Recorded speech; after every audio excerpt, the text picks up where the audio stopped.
6:31. Hi, Amelia and Matt. Do you think it's okay if we get started? I can't remember how it. Okay. And we're good in the back room. Yep. Okay. All right. Well, welcome everybody. We're going to call tonight's meeting, July 11th Planning Commission meeting, to order. And we begin with a roll call vote, or roll call, excuse me. Do you need a minute? Are we good?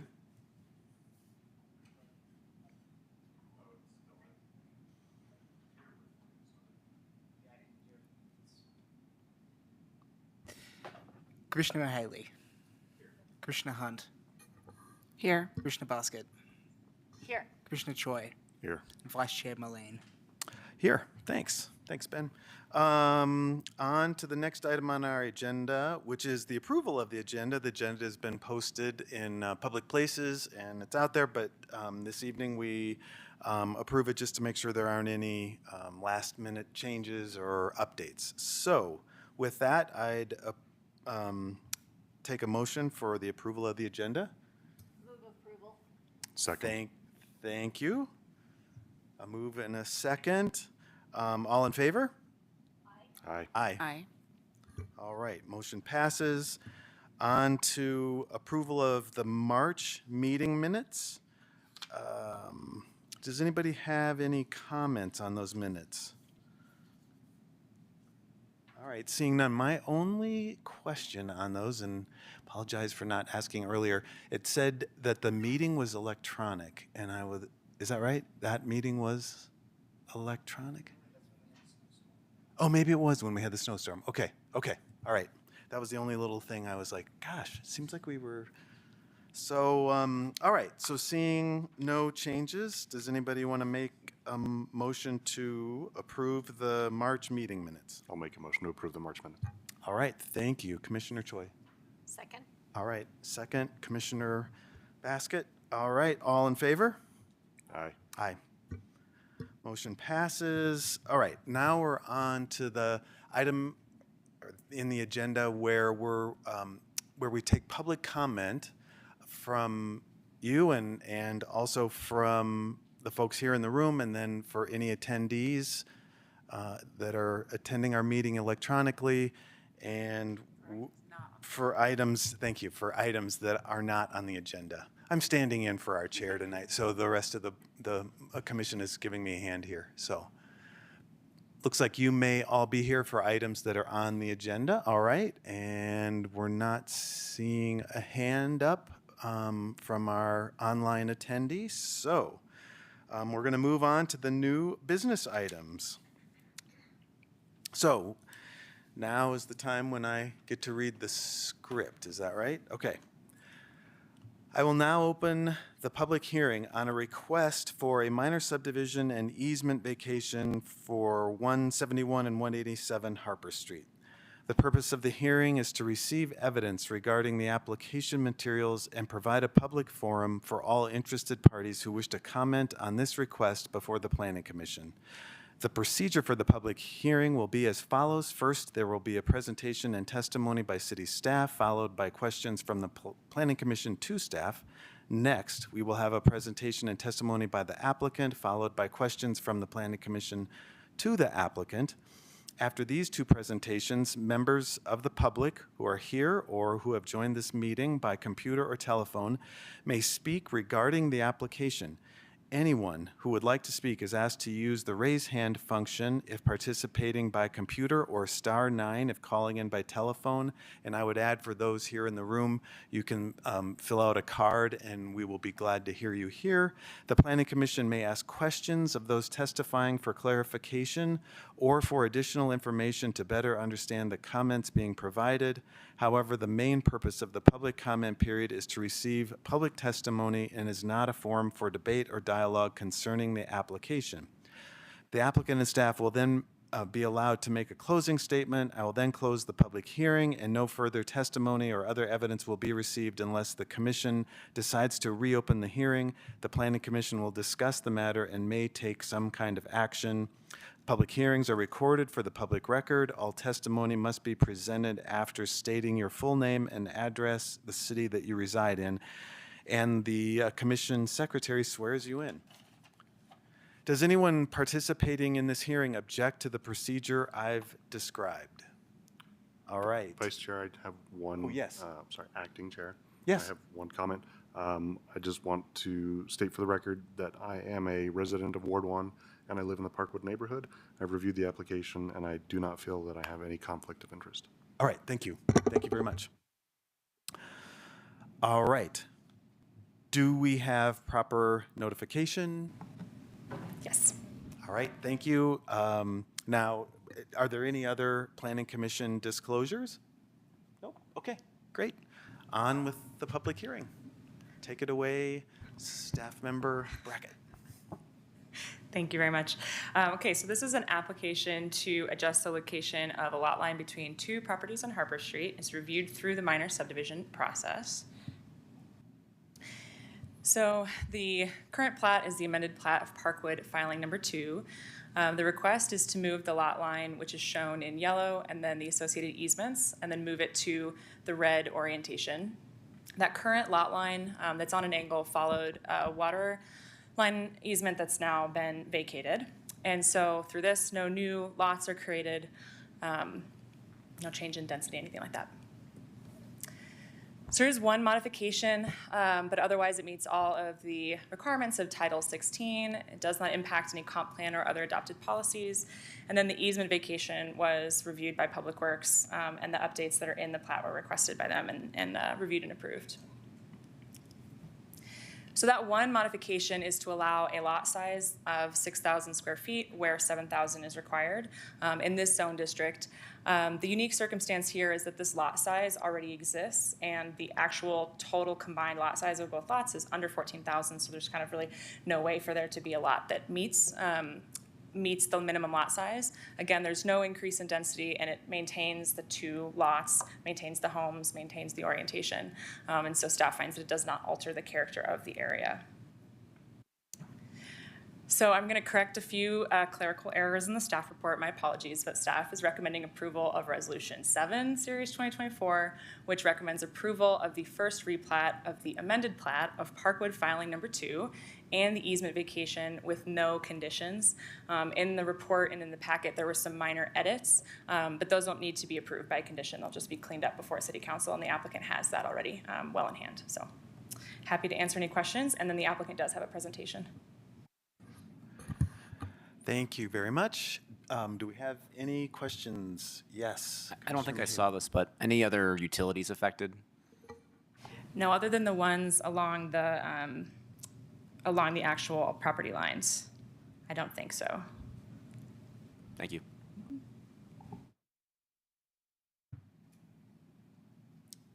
All right. Seeing no other questions, thank you.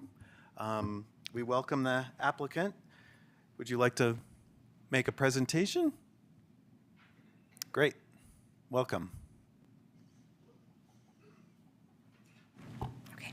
And one of the things we ask the members of the public is just to let us know your residence, city of residence. Yes, so I am Thomas Langer. I currently live in Lafayette. Okay. So I'm at 17767 Lafayette. Okay. Poppy Court in Lafayette. But my wife and I are the owners of 171 Harper. Okay. So one of the two adjacent houses. Great. Thanks.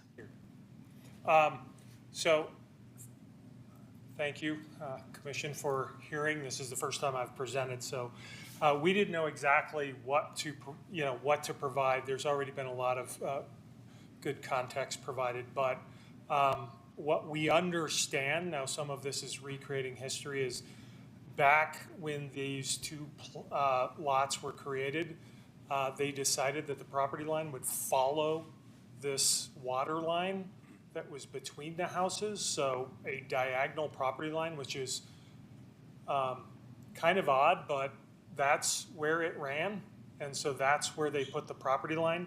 Back in what we believe is about 1977, there was an agreement between the two property owners to swap the land on each side of this particular situation. So basically, they agreed that they were going to straighten the property line, make it perpendicular, so a like-for-like swap.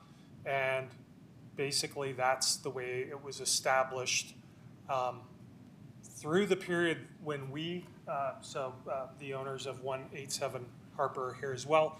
We both bought our homes in 2008. During both of our separate and independent closing processes, it was never disclosed that the property line was actually diagonal between the two homes, and was only discovered when Joel and Susan, who own the house next door, were contemplating a project addition to their house, and it was flagged that there was an easement running through. And so we had no idea of this situation. There was some documentation and record of it. But basically, since that time, we've spent 3 years and about $8,000 or $10,000 trying to correct what we believe is now kind of the de facto property line that's existed for 45 years, long before we purchased, and kind of is shown in the map that that it's been established, it is established. And we were talking before this meeting is it's really just trying to get the record straight, because now we know it's not right, and we wouldn't want this to be an issue for somebody in the future. And so we're just trying to, one, get the records correct to what we think is reality, and then to make formal the line, the replat, and the water line vacation. Thank you, Mr. Langer. We appreciate you bringing this forward to us this evening. Are there any questions for the applicant? All right, thanks. All right. Yep, now welcome. Yeah. I'm Joel Hayes, 187 Harper, Great. Louisville. Great. Sorry, I don't know if I needed to sign up. I just want to support what Tom Langer said. We had no idea that this was an issue until we talked to an architect. Yeah. And as I understand it, the land transaction was fine. They properly recorded that. We own what we thought we owned. It's just it was never replatted with the city. And consequently, when the city got rid of its, abandoned that property line, it wasn't properly vacated as well. So we just want to get all that taken care of, so this isn't an issue for anybody else going forward. I'm happy to answer any questions as well. Awesome. Thank you very much. Any questions? We're good? Okay. Thank you. Thank you. All right.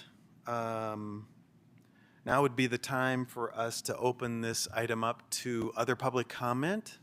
We've heard from the applicants. Anybody else want to comment on this? And again, if you're online, let us know with a raised hand function. Yeah, there's just two. Yeah.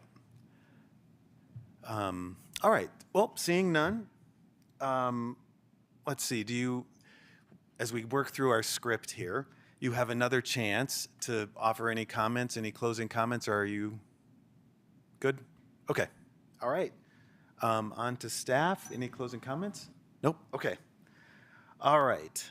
Any questions from us at this point? Nope. We're good. All right. I will now close the public hearing, and the planning commissioners will deliberate on the evidence presented. During deliberations, no further public comment or other testimony or evidence will be received. Anybody want to begin? All right. Commissioner Choi. Thank you, Chair. I appreciate both the collaboration of the adjacent neighbors, property owners, as well as the clear and concise summary and recommendation from staff. I see no reason why not to clean up what is already established by de facto occupancy, and I would be in support of this. I'm also in support of this. It really just seemed like a matter of cleanup, and it's unfortunate that you had to spend the money to do that. What they said, and supportive of this. Yeah, everything, I agree with everything that's been said also. It's worth saying that this really has no effect on, anywhere else in the community or neighborhood. It's been that way for longer than most people have been in Louisville. So, I mean, very straightforward. Yeah, I completely agree and agree with the staff analysis in the staff report, and so I'll be in support as well. Do we have a motion? Chair, I'll make a motion to approve Resolution Number 7, Series 2024, resolution recommending approval of the first replat of the amended plat of Parkwood Filing Number 2 and easement vacation. Thank you. Do we have a second? All right, thank you. All right, I think we usually do these through a roll call vote. Yep. All right, Commissioner Mahaley. Yes. Commissioner Hunt. Yes. Commissioner Basket. Yes. Commissioner Choi. Yes. And Vice Chair Mullane. yes. All right, thank you. I think your next stop is probably City Council, so good luck. Yep. All right.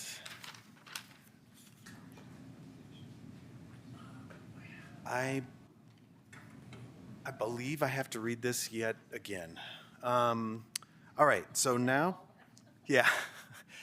I have to read the public, yeah, okay.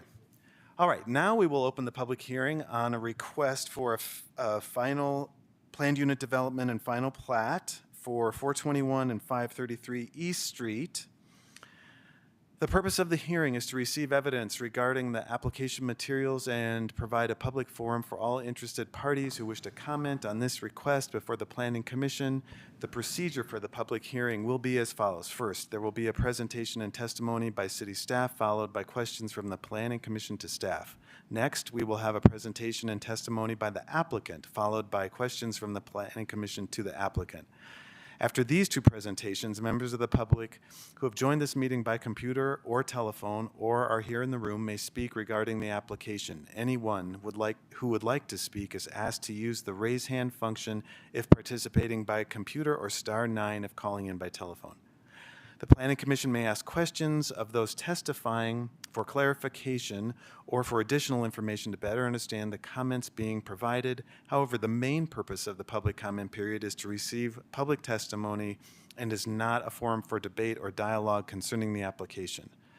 The applicant and staff will then be allowed to make a closing statement. I will then close the public hearing, and no further testimony or other evidence will be received unless the Commission decides to reopen the hearing. The Planning Commission will discuss the matter and may take some kind of action. Public hearings are recorded for the public record. All testimony must be presented after stating your full name and the address or the city that you reside in. Does anyone participating in this hearing object to the procedure I've described? Seeing none, do we have proper notification? Yes, notice has been satisfied. All right, thank you. Do we have any Planning Commission members that have any disclosures with this item? All right, seeing none, we will proceed with the public hearing.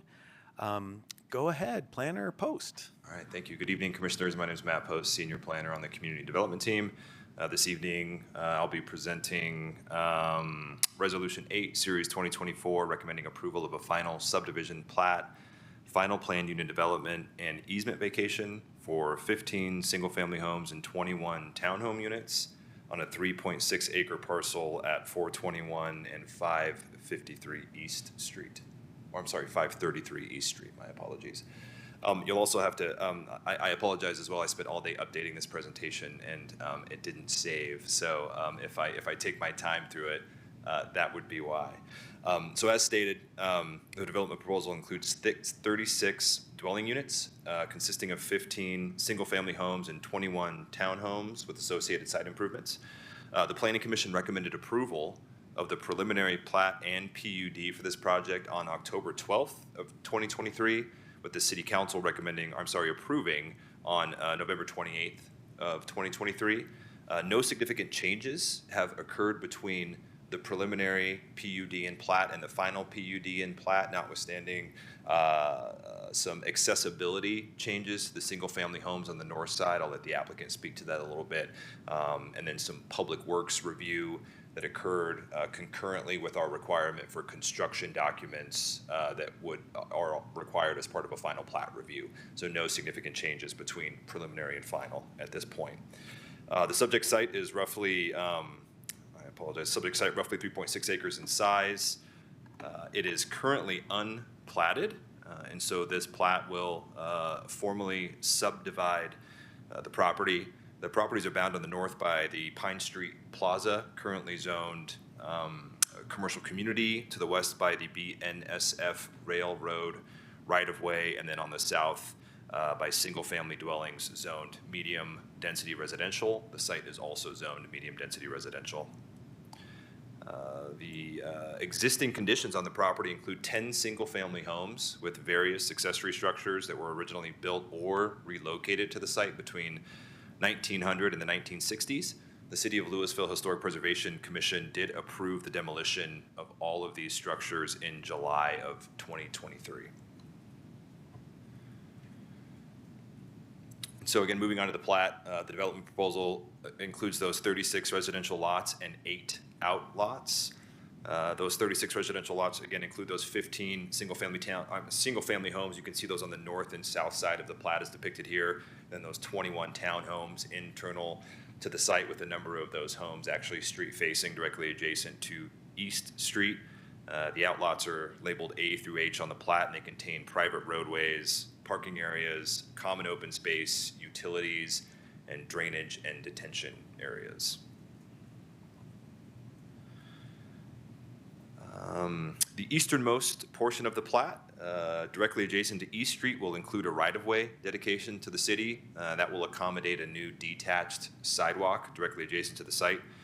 The 15% public land dedication that would be required with any new residential development is proposed as a fee in lieu by the applicant. There are obviously a number of parks within 1 mile walking distance here, and then they're within a quarter mile of downtown Louisville. Again, this was approved on the preliminary PUD as well with the 15 for the fee in lieu with the 15% public land dedication.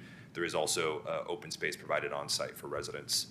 There's an existing 10-foot sanitary sewer easement that belonged to the Louisville Sanitation District that the City of Louisville is successor to.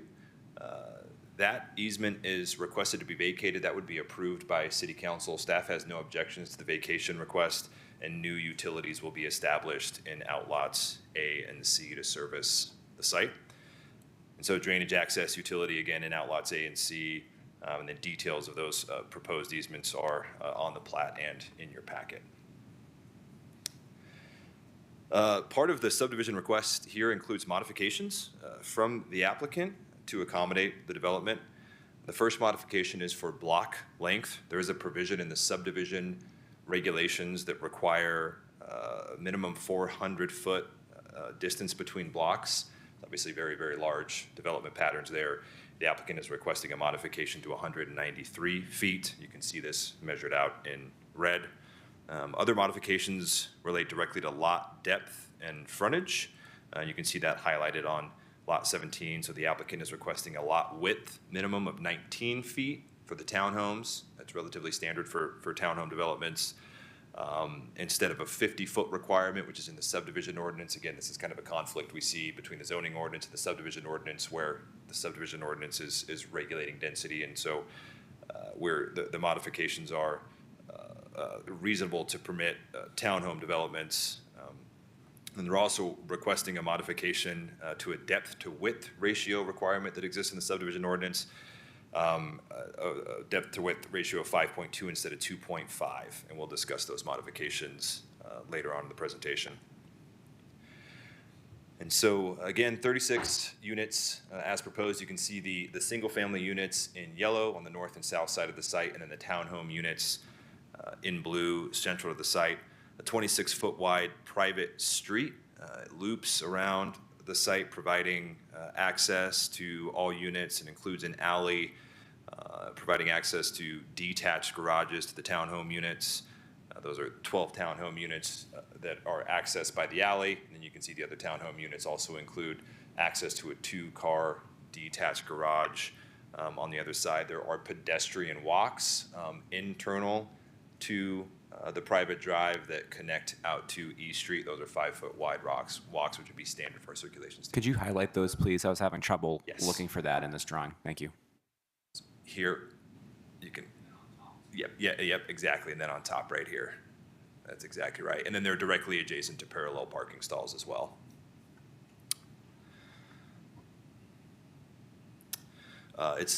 We can note here as well while we're looking at the site plan. So every dwelling unit includes a 2-car garage, either attached or detached. The site is also improved with 24 visitor parking spaces spread throughout the site. The single-family detached homes include 2 proposed models. Both models are 2 stories with below-grade basements. You can see the graphic on the left shows the distribution of models, and again, I can let the applicant speak to, so what changed was on the north side, I believe the models went type 1, type 2, type 1, type 2, type 1. I believe, again, because of accessibility standards that we would require through the building code, some modifications had to change, so I'll let the applicant speak to that a little bit.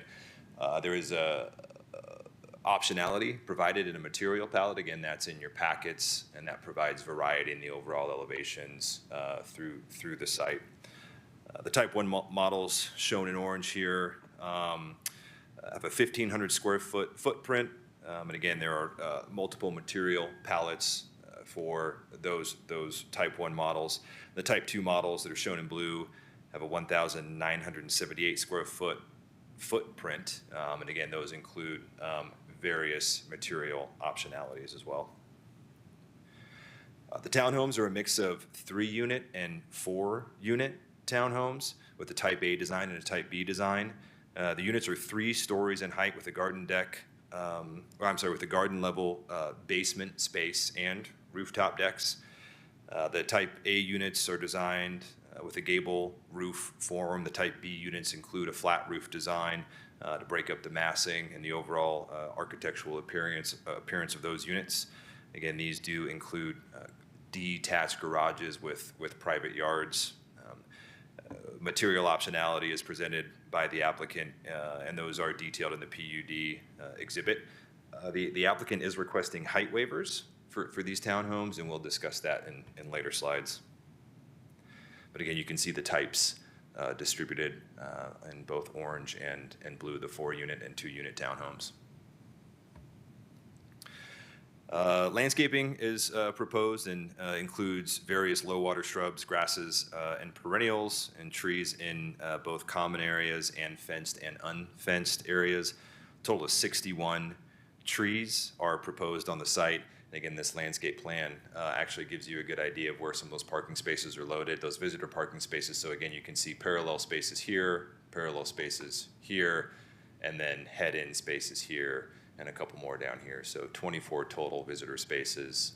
This also highlights well the rain gardens and our water quality areas and detention areas that provide some additional buffer. And then it also gives a good representation of the street presence of these townhomes directly adjacent to East Street, which is similar to what's at Clementine Commons, just south of this particular proposal. There's a 5,200 square foot common open space proposed, and that's set aside as Outlot B. You can see it outlined in blue there. There are 12 townhomes whose primary entrances directly abut that open space. Again, similar design to the south at Clementine Commons. And then outlots D and F, which are highlighted, are again those detention areas. Detention is required as part of this development. We also require water quality here.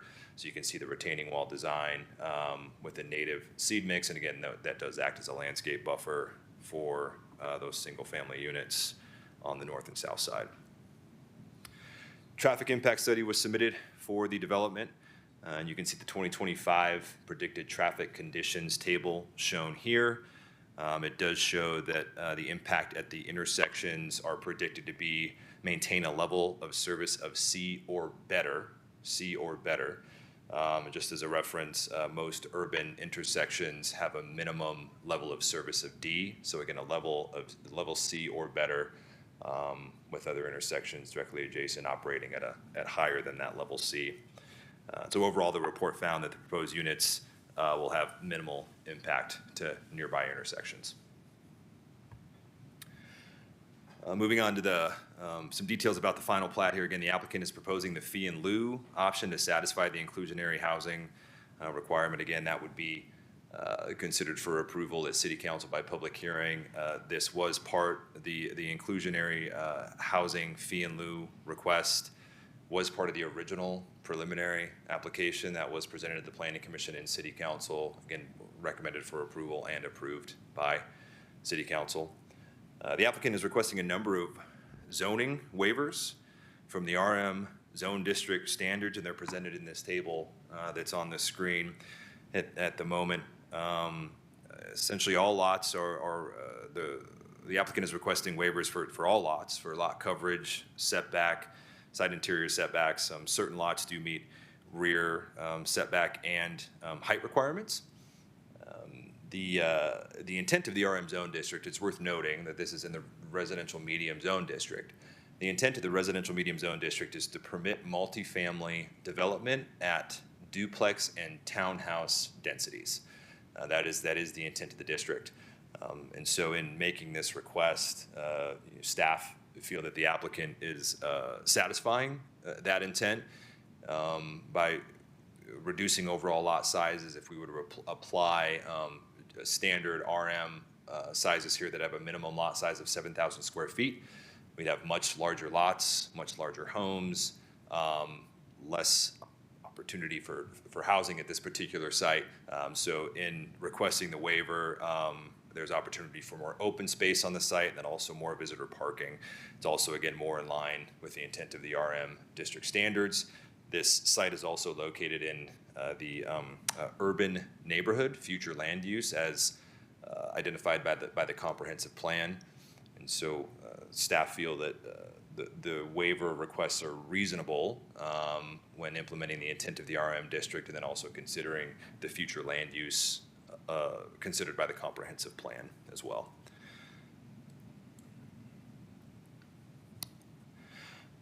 Here's an example of the height waiver. So these are one of the waivers include requests for a height waiver. Standard heights are 35 feet. Heights are the rule of measurement for a height is taken as an average of the overall site directly adjacent to the structure. You can see that one of the max heights proposed here are 39 feet, roughly 39 feet. This would accommodate a gable roof form. I would say that our ordinance doesn't necessarily contemplate a gabled form here. This is also similar to what was approved at Clementine Commons just to the south. You can see the graphic shows a 37.6 foot height was approved at Clementine Commons. So this would allow for a more consistent development pattern along East Street and then also, again, allow for that gabled roof form. The analysis of the final plat. Again, the applicant is requesting those modifications that we discussed previously. And they need to show that the review criteria are satisfied in the subdivision ordinance for modification to an actual subdivision. So again, based on what was discussed, the conflict between subdivision ordinance, the zoning ordinance, the intent of the RM zone district, the comprehensive plan, staff feel that the modification will result in a development pattern that is similar to existing nearby developments and that will, again, assist in implementing the comprehensive plan and is more in line with the intent of the overall RM zone district standards. Analysis of the final plat continued. Again, staff found that the final plat complies with Title 16, which is the subdivision ordinance of the Louisville Municipal Code. And the fee in lieu option has been pursued by the applicant for public land dedication. And again, staff feel that that is appropriate based on the number of open space and parks in the direct vicinity. And then also it complies with the comprehensive plan and supports an urban development pattern. In analyzing the final PUD, staff find that the final PUD is in conformance with section 1728-120 of the municipal code with the granted or requested waivers from the RM zone district standards. Again, the subject property has an urban and neighborhood designation in the comprehensive plan's future land use framework and is consistent with the characteristics in these sections. And the proposal is consistent with the policies in the comprehensive plan's neighborhood and housing framework, specifically principles NH4 and NH5, which speak to density, housing availability, and then again supporting that urban framework. And so based on the information presented, staff recommend approval of Resolution 8, Series 2024, recommending approval of a final subdivision plat, a final preliminary planned unit development for 15 single-family homes and 21 townhome units at 421 and 533 East Street. And with that, happy to answer any questions. Thank you very much. Senior Planner Post, thank you. Any questions at this point? Can you, for the record and for information purposes, could you describe what the pedestrian access is to this lot? Is there a sidewalk of, I don't know what the right terminology is, but adequate size on East Street? Or is it a standard width sidewalk on East Street leading up to this property? It would be a standard detached sidewalk. I'd have to take a closer look at it, but it would be a minimum width of 5 feet. I believe the standard detached width is 6 feet. So you have a 6-foot sidewalk, and then there is a detachment that would include the tree lawn, and you can actually see the trees planted on the east side of the sidewalk, and you can see where these horizontal lines come in. That's the actual sidewalk. But our minimum would be 5. I'd have to double check with Public Works, but it may be up to 6 feet wide. So in terms of access to downtown, it would be that sidewalk up to, I guess it's Pine Street that East Street intersects with. Correct. Yep, it would be. And so then the sidewalk converts to an attached condition north of this site. So we would exact a detached condition requirement, right, where you have that buffer between the street and the sidewalk. But again, existing development patterns that are there are an attached condition where the gutter is directly attached to the street. And so then what, so is the railroad then on the west side, Yeah. right? So there wouldn't be any kind of way to get out on that side? No. Yeah, no. And I was thinking that, and just north of there, I think, is the restaurant. It's like the shopping center, sort of northeast of that. But then eventually, you hit the parking lot for what was Casa Alegre. Yeah, correct. Okay, so trying to visualize what that side looks like. I don't think there's any space for a. What I'm concerned about, you could probably tell, is pedestrian access, because we're talking about open space, but it's near other parks. But there isn't really a good way to walk there. And from a young family's perspective, the option is using the open space there, which is probably going to become a dog park, or you got to walk through a shopping center, over the tracks, across a busy intersection, maybe 2, depending on what playground you're going to. So it's really not great access. So from a pedestrian access perspective, this seems like a stretch, but I'm wondering if it seems more than just this development. There's because you have to get from there to the intersection, right? And so it doesn't seem like there's a way to account for that here. If there's no way to, you can't build a road if nothing connects to it, right? Right. I would agree. Okay. Is this similar type to what, like Clementine and Sunnyside in that area? It It's is. kind of similar, yeah. Yeah. Very, very similar. When I looked through this, I couldn't really tell. Can you just highlight what the changes were, even though they were no significant changes? Yes. So if you look at the single-family homes to the north, again, you can see the different types, and those are really highlighted by the footprints of the structure. And again, I'll let the applicant speak more to this. But again, I inherited this project, so I apologize if I don't have all the details correct. However, what I can say is that I believe the original orientation or layout of the single-family homes was type 1, type 2, type 1. And so as you see it now, it's type 1, type 2, type 2, type 1, type 2, type 2, type 2, type 1. And so that's where the difference lies. I do also believe that there was, the applicant had originally proposed a privacy fence on the west side of the site. I don't believe that's proposed anymore, but I'll let the applicant speak to that. We don't necessarily have a requirement that would require a privacy fence there. So the applicant can provide some additional details on that.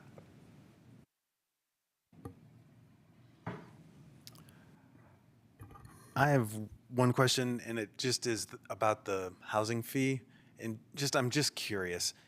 So the city council approved this. Do they wait until this final approval before they approve that granting of the fee in lieu of the construction of the affordable housing?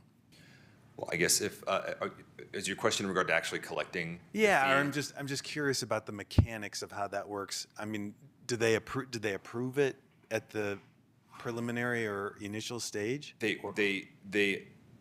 did approve the preliminary PUD, which included a request. Okay. Or the indication that the applicant was going to pursue the fee in lieu. Okay.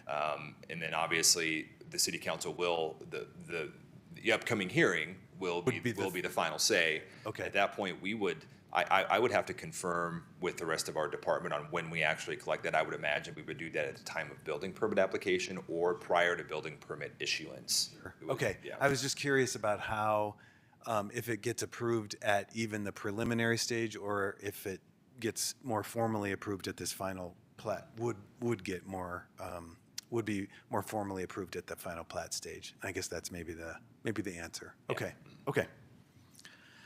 All right, any more questions for staff? All right, seeing none.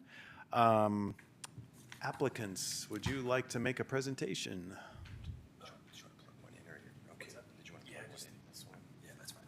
I'm Paul Norquist from Design Practice out of Denver, and we are the design team.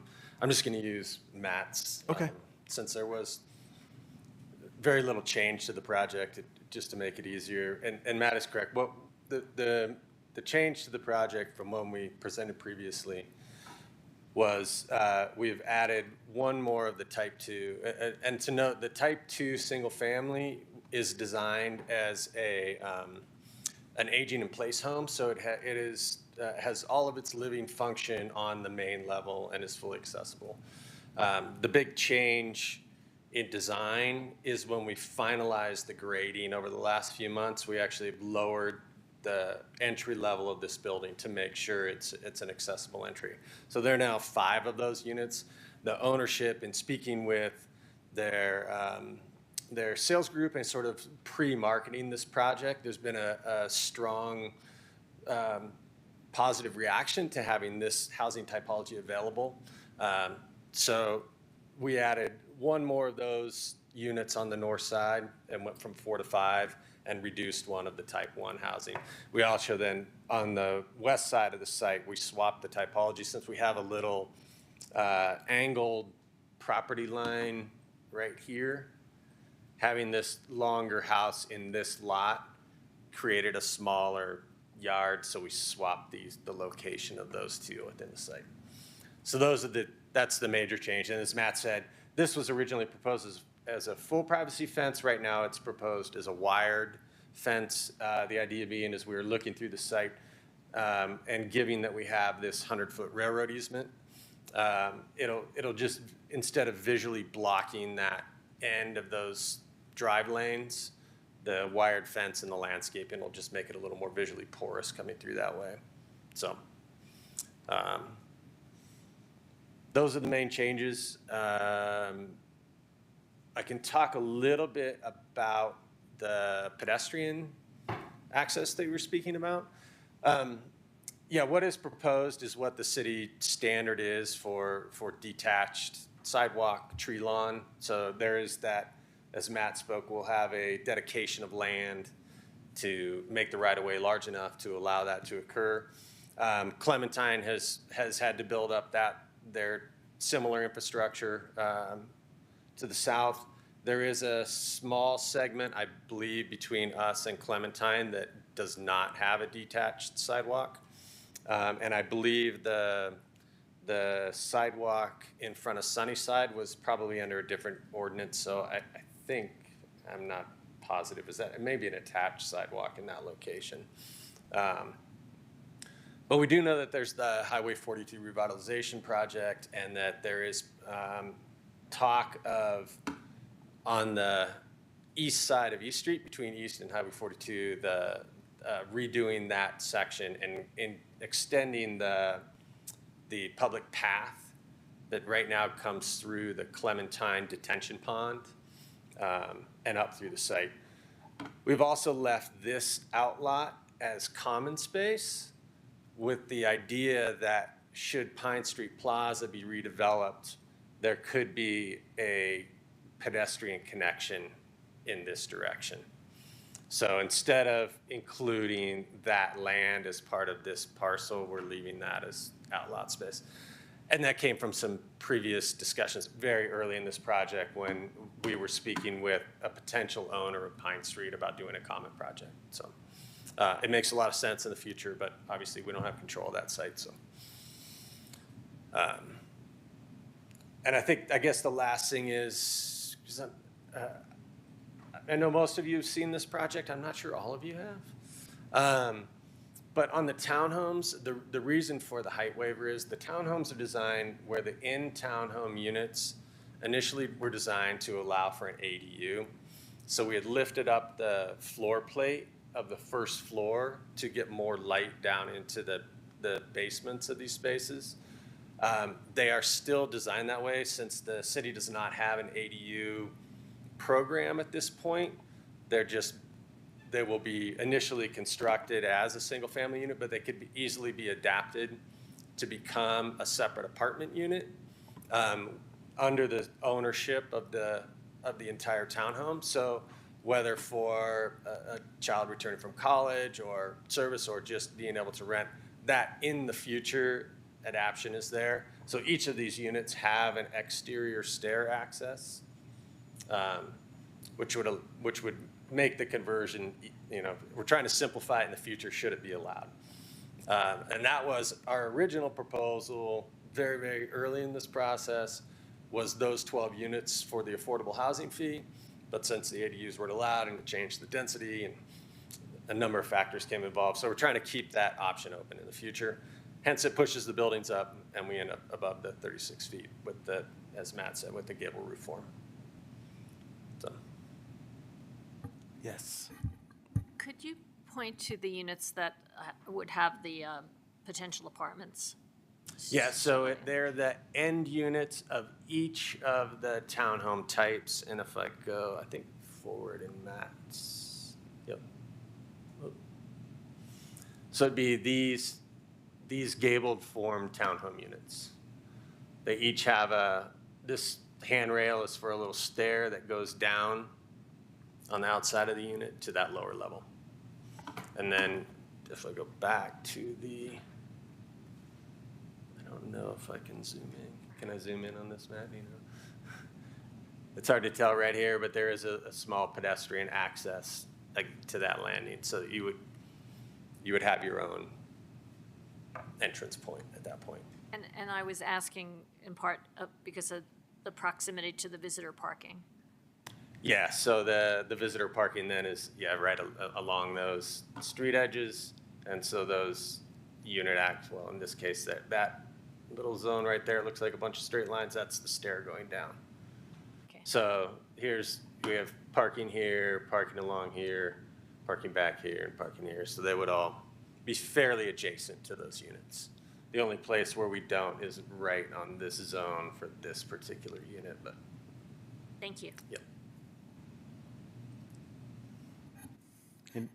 Any other questions? I have one, maybe just since we were going back in time a little bit, in case there are members here that weren't part of that discussion and ultimately approval last fall. Could you just remind us a little bit about why you've chosen the single-family and townhome model versus sort of, again, what staff sort of described as this zone district sort of being contemplated for larger buildings and having units within the larger buildings? Do you mind sharing that? And I don't remember if we talked about that last time, but I'm thinking we did a little bit, so, yeah. Yeah, probably a little bit. I can have Jesse talk a little bit about there was an initial concept of doing either an apartment or a condo building. Okay. But at 34 units, what the density allows, it didn't make a lot of sense. Okay, So we were asking, I believe originally talking about asking for a density waiver. okay, okay. There's a number of factors I think involved in general when it comes to these types of projects. One is parking requirements, to density, what it's going to do to the roads, fee and lieu, these sort of items that come Yeah. into effect. So a lot of it's economics. Sure. Yeah, In this particular project, we could have gone to a tuck under townhome, which is your very typical townhome unit. But I think the idea was to offer something, a little more variety okay, downtown. yeah, So the smaller single-family footprints, one of the big things that when we originally talked about this project was having some aging-in-place units, which are those type 2 single families. And then this townhome unit, we've actually done a couple of this buildings with this typology, and it's worked really well. People that own them really liked them, in either being able to supplement their, help pay for their mortgage by leasing out the lower level, or to house relatives or kids that are, finished school and not quite out on their own yet. But okay, so we, Yeah. think it's really valuable. okay. That's I helpful. don't know if Yeah, Jesse would like a little. I'm Jesse Truman. I represent the ownership group on this. So to kind of piggyback off of what he was saying, and I think to clarify your question, you sounded like if we strictly adhered to all of the, what I would say also inconsistencies of all the plans, I think we would have been stuck with, we did model this out actually in one of the meetings, but I think we would have been stuck with like 10 single-family homes in a cul-de-sac, and the economics, there was kind of 3 points. The economics didn't work very well. We would have had, 10 $3 million homes, and which didn't feel right. And, and then the third piece of it too is that everyone has been begging for more affordable housing, and this is our answer for that. So. okay. No, appreciate that. Kind of just on the same note, what is your sort of target market consumer for these? Like, what kind of buyer are you hoping to? What are you envisioning? I mean, obviously anybody can buy anything, but like, what are you thinking this is going to attract? What kind of buyer? I think that we're kind of shooting for a wide variety. We really are the lot, the type 2 units, or I don't know if it's type 1 or 2, but the ones that have the main level living are obviously very targeted towards, empty nesters. And the townhomes, I think will bring a mixture of young families and empty nesters that don't mind stairs. So yeah, we really think there'll be a wide variety, and then we are hopeful that the end unit townhomes, the 12 that have the exterior staircases, will provide affordable options for multi-generational families, or friends of the family, or if they ever pass ADUs, that's going to provide 12 excellent units that'll be very affordable.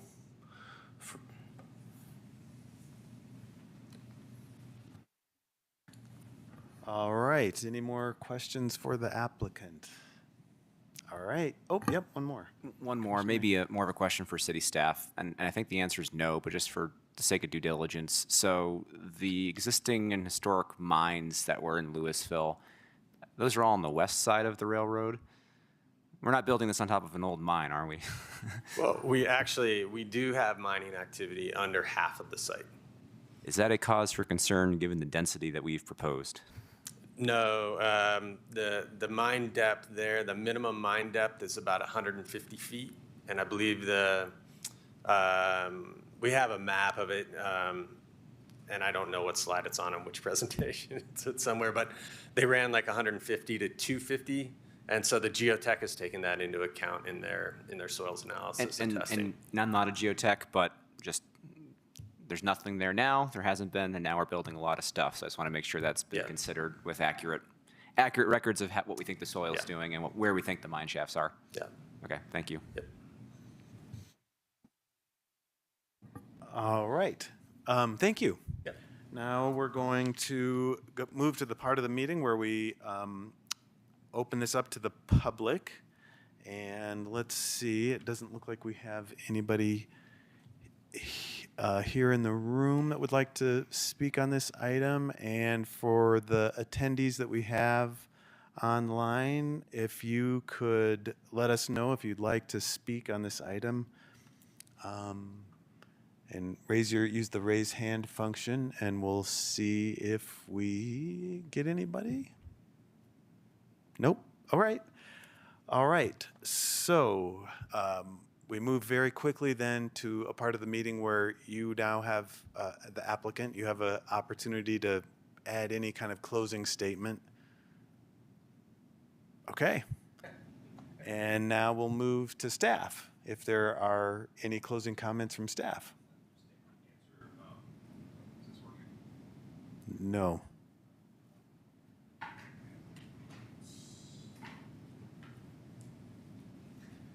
I just want to answer your question, Commissioner Mahaley, about the detached sidewalk. It is 5 feet, and then the tree lawn is 8 feet, and then the existing sidewalk conditions, both north and south of the property, are again that attached condition. So Sunnyside, just south, is attached. It gets to detach to Clementine Commons, and then again north of the site, it's attached all the way up around East Street where it curves. So. Great. All right. So, no other comments from staff at this point? Okay. All right. I will now close the public hearing, and the planning commissioners will deliberate on the evidence presented. During deliberations, no further public comment or other testimony or evidence will be received. Who would like to speak first on this? Any takers? Any? Sure, I'll do it. Please. Why not? Yeah. Commissioner Hunt. I was not here for the last presentation, so I'm coming a little bit fresh to this, but I appreciate the creativity and the varying housing types here, and I think from what has been presented here that it seems to comport with the neighborhood and sort of the urban environment, and I think will be an improvement on what is there currently. So I think I'll be in favor of this. All right. Thank you. Anybody else want to go? Want to speak to the item? Go ahead. Sure. Commissioner Haley. I've been conflicted on this, if I'm being honest. So I don't think pedestrian access is great, but I acknowledge that it's not all on this unit and its development, because as I said, it really is dependent upon, up to this property having adequate pedestrian access, and the same applies for cycle access if people who wanted to commute on bicycle. So I'm not crazy about that, and so because of that, I disagree with the thought and rationale that this has, it's close to other parks, so because of that, you need less space here. Because because of what I said before, if you're going to walk to a playground with a young kid, you got to get through a busy shopping center. And although there is a sidewalk there, I'm concerned where East Street meets Pine. You have cars coming in and going both directions. Between that, the railroad, and the major intersections to get to a playground, if I'm a young family, chances are I'm driving to the park. Mm-hmm. And so I don't think that's great, especially if you're downtown. I think we, if this passes, I think we need to make it a priority to improve pedestrian access to this side of the tracks for this development, Clementine and possibly others. But because of that, and because it doesn't have great access now, I respectfully, I probably wouldn't have agreed to the less open space on the plat. And so I'm conflicted because I'm not sure if that's rationale for me to vote no now, because it has passed before, and and in good faith they've put their money into developing the past concept. But at the same time, it also does address things I'm concerned about, mainly affordable housing. And also this, I think, would be great for downtown in terms of injecting a customer base to downtown. So I've been conflicted. I'm still not happy with the pedestrian access. I think that's a team approach here. It's not just this. And I am very happy that we have the allocation for a future connection if there is pedestrian access. I think that's a great decision. Thank you. But I'm still stuck on the availability of space there. Again, this would be a challenging place to live as a young family. That the open space that is there, everyone who has a dog in that facility is going to use that, for when their dog has to go out and use the restroom. So I'm not sure that's much of a space for children to play. So that's the main base of my concern. But not to be entirely negative, I agree. I'm really happy with the diversity of type and architecture. I think that's great. I think that will help reduce the thought of sprawl. I liked the concepts. So I appreciate the level of thought that's gone into that there. And like I said, it addresses some of the needs I think would be still a net gain positive to the community, even though the access to open space and pedestrian is not quite in line with what we're trying to achieve in terms of, walking friendly, commuter friendly. So, sorry, mixed bag for me. Yeah, great observations. I was just going to add that it is interesting to think that the community park is not that far away from here. It's just on the other side of the railroad Yeah. tracks, and some of us, and some of us on the commission have a sense of how challenging it can be sometimes to deal with railroads, and so it does. I appreciate your observations, and maybe this is something where the city could look at. 'Cause I'm envisioning parents with a stroller, and I'd probably just take the car. Right. Right. As currently, which again is not all on this property. Right. I think there's some Right. work to do. Yeah. As a planning commission on the rest of the development in the area. Yep. Good observations. Appreciate that. Anybody over here want to speak to the item? Yeah. Commissioner Choi. Taking another look at this, maybe with 9 months of retrospection, I actually saw more. I saw more in here that I liked than I did last time. I do appreciate the availability of more housing stock in the city, and I think you guys have done a good job of addressing as much diversity as you can with the limitations of the size of the lots and the overall location. I think it is worth noting that while it might be an attractive spot, potentially for some dogs, each house does have its own backyard, and then the 2 detention ponds as well, if people were to use those. So that's not necessarily as much of a concern for me. I had other concerns when we saw this last year, but again, looking back from what it was to what it is now and thinking about what the benefits are, I do think that it's a overall good development still, and looking at the waivers, the limited waivers that are being requested, I think they're in line with the overall development, so I like it. Yeah. Commissioner Bass. I'm in support of the project in that the value of adding a diverse housing stock that's fairly dense to the city, I think, will be an asset. It is a drag that the pedestrian connectivity it's a case of locating in an existing city where not all the infrastructure is in place. I think it's good that we're thinking about that. I was at Clementine after work one day, and I couldn't believe the number of people that were coming out with their dogs and socializing with each other. It was really quite wonderful to see neighbors talking to neighbors. So I think there can be strength in having a common area, which is what that's intended to be. So I will be voting in support of the project. Thank you. And I will be too. I did last fall. And for many of the reasons that my fellow commissioners have just expressed, I'm in support of this as well. So with that, is there a motion? I'll move to approve. I gotta say it now. Final planned unit development and final plat for 421 and 533 East Street, Resolution 8. Thank you. Series 2024. Sorry. Thank you. Thank you. Second. All right. Thank you. We have a motion and a second, and we will take a roll call vote. Commissioner Mahaley. Yeah. Yes. Commissioner Hunt. Yes. Commissioner Bosket. Yes. Commissioner Choi. Yes. Vice Chair Mullane. Yes. Whoops. The The motion passes. Thank you. Good luck at City Council. All right. Let's see. We have one more item of new business. Looks like it's an informational item on the comprehensive plan, sort of an update on project status. Yes, so Jeff isn't here, but he just asked me to let you know that there is no presentation, but and you can take it as informational. But if you do have questions or comments that you want, I can record them. If I have answers, I can provide them, and if not, I'll just let Jeff know. So however you want to handle it. If you do have questions or things you want me to take notes on, I can.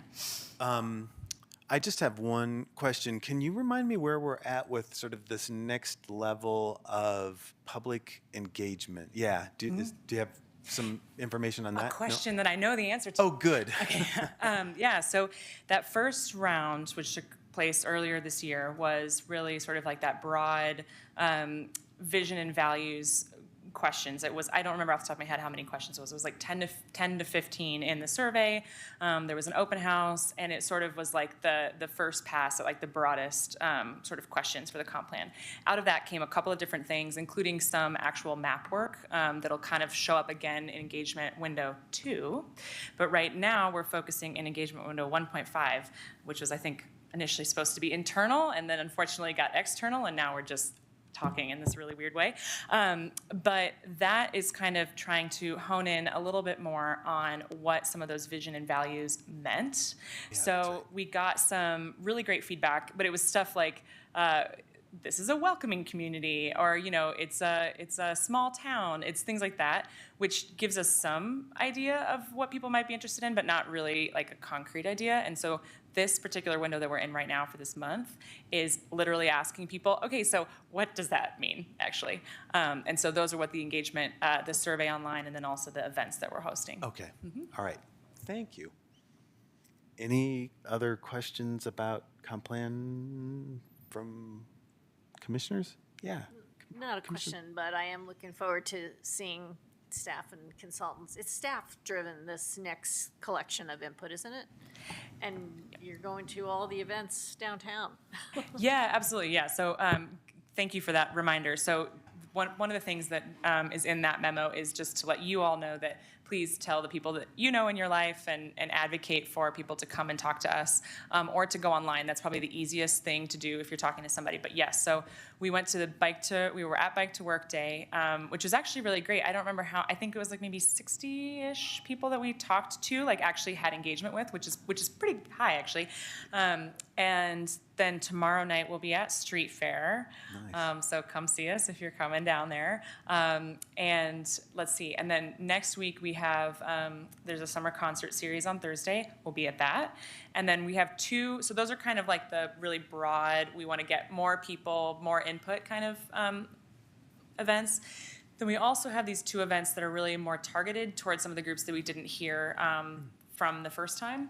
And so they're basically, and we're testing it out a little bit to see how it'll work, but they're basically events near multifamily developments and trailheads near there, so that we can kind of say like, hey, have you heard about the comp plan? Because we didn't hear a lot from renters or folks living in multifamily buildings, as of course mostly single family from that first round of engagement. So That's great. Appreciate you all doing that. That's wonderful. All right. And so no more questions about comp plan. Thank you very much. Any planning commission comments? All right. Seeing none. Staff. Oh, yep. Just Yeah, a please. reminder, it was confusing at the last meeting. We had heard that there was going to be something led by the university on the McCaslin development next to Cinnabar, and they had the wrong date. Oh, okay. I was one of a handful of people that showed up at the rec center, and they were like, what? Oh, it's next month. So I don't know how, I hope that the university will do a better job of getting the word out. I believe it is July 25th is when that is, but Okay. if anybody picks up on that, maybe we can get the word out a little bit better on that. Okay. Thank Not you. a city event, it's a university event, I recognize that, but there's synergy in communication. Yeah. Good one. All right, so staff comments? Anything? Nope. All right, and looking at next month, at this point, we don't have any items? Is that what I see on the, yeah. I think that we will have probably at least one, Okay, and I'm guessing two, by the way, that Matt is nodding. So I think Okay. he and I probably both have something at least. all right, sounds good. All right, with that, is there a motion to adjourn? I move to adjourn. All right, Second. all right, all in favor? Aye. Aye, thank you.